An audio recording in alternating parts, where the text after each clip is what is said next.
12th class Sociology. Today I am going to teach you chapter 2 of chapter Social Change and Development, book Social Change and Development, Cultural Change, first part.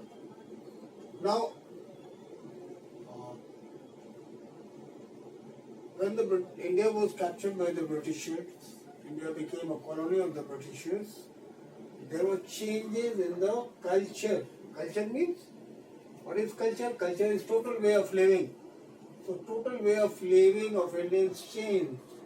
A lot of changes came. I'm not saying all changed, but some changes took place. And the thoughtful, Western educated, thoughtful Indians began to think why India became slave to foreign rule. Handful of Britishers came, made us slave, and they started looking into the cause for the debacle of Indian society, and they finally realized that the debacle was because of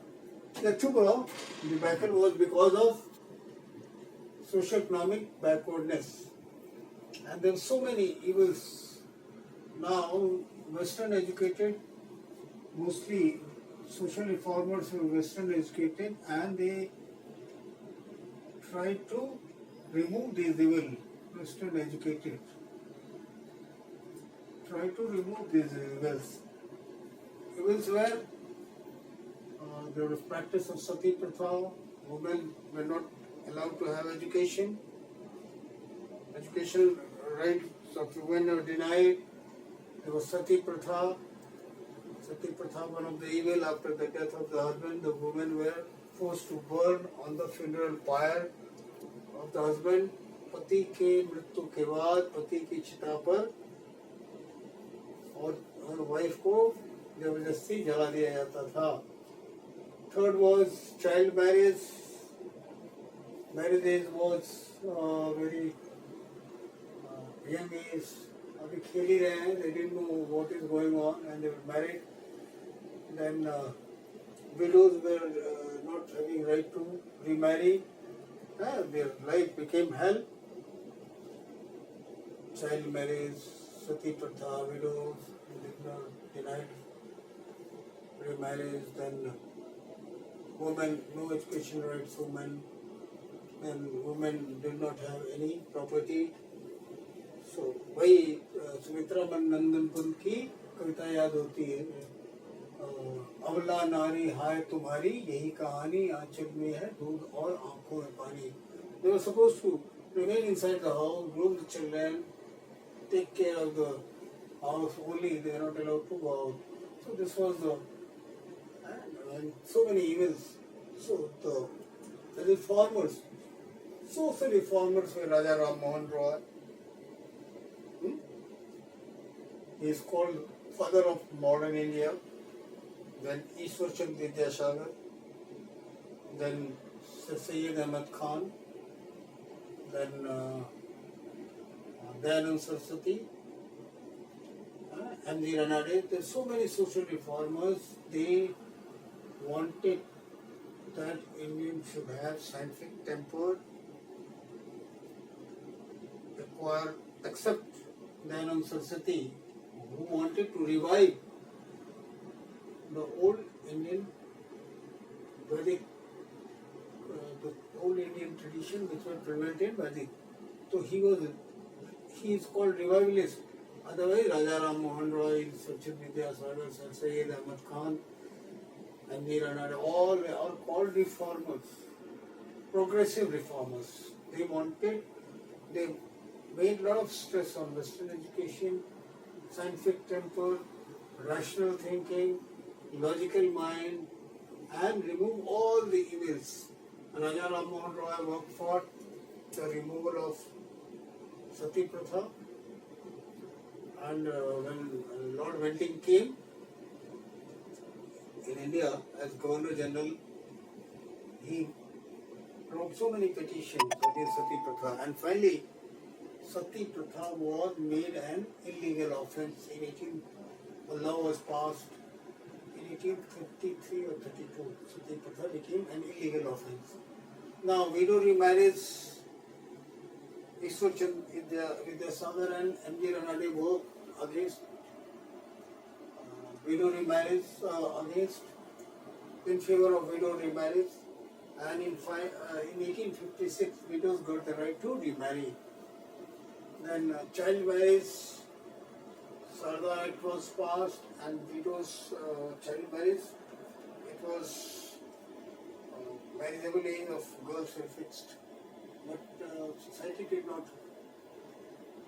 it did not become widespread in the general masses. Now, then women education, Ishwar Chand Vidyasagar worked for women's education. Raja Ram Mohan Roy, Ishwar Chand Vidyasagar opened so many schools and colleges for girls. Jyotiba Phule also worked, his wife. So many, Savitri Bai Phule, so many schools. Savitri Bai became the first headmaster of girls' school. So this way, so many schools and colleges, emphasis was laid on women's education. Because if women are uneducated, what will happen to the children? First teacher, mother is the first teacher. So emphasis was laid on women's education. And this way, the social reformers tried to make Indians westernized,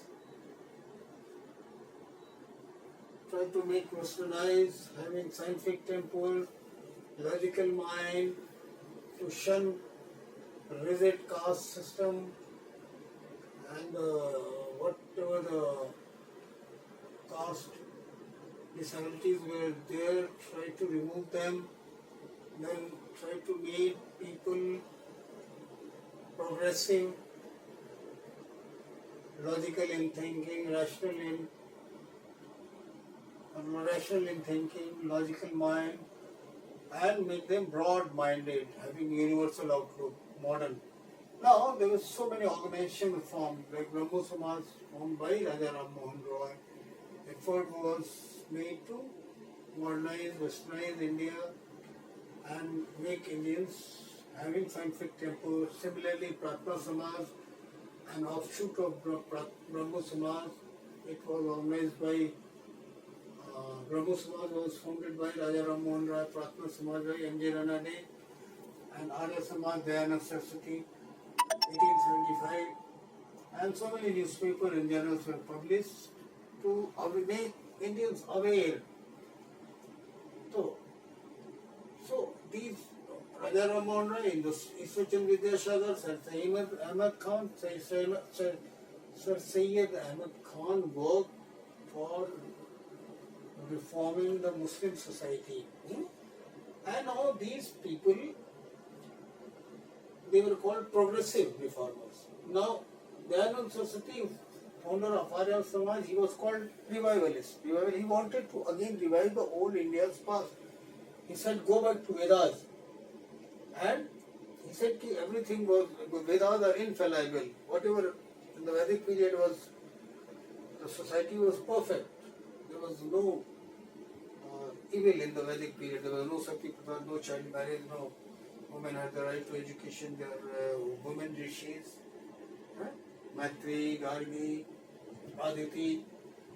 Then, so they used to take part in Sabha and Samiti. So similar society he wanted that India should have. Now, these organizations try to reform the Indians. Now I would like to tell there were some changes, Sanskritization, some terms. This was Sanskritization. The term Sanskritization was M.N.C. Nivas, when became the lifestyle of upper caste in order to raise their standard. In order to raise their standard in society or prestige in society, they try to imitate the dress, diet, food habits, rituals, etc. of upper caste. Model is Brahmin or Kshatriya or upper caste. This is called Sanskritization. this next is westernization.